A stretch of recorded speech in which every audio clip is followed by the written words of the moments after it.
கட்டா என்று வெறும் ஒலிக்குறிப்புகளாக பாரதி மழை சித்திரத்தை பதிவு செய்வார். பாரதிதாசன் அந்த ஒலிக்குறிப்புகளின் ஒரு வரலாற்று வண்ணக் கலவையை ரௌத்ரம் வழங்கி எழுதியிருப்பார். இந்த இடி இடிக்கிற ஓசை, கடமட கடமட ஓசை வரும்.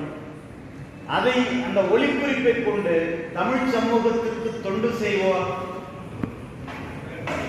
தமிழ் சமூகத்திற்கு தொண்டு செய்வது கடமடா கடமடா என்று சொல்வதைப் போல இடித்து மென்னி மழை பெய்தது என்று பாரதிதாசன் எழுதுவார்.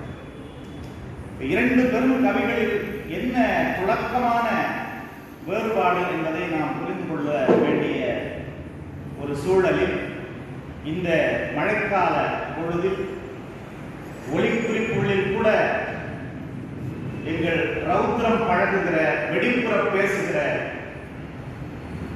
இந்த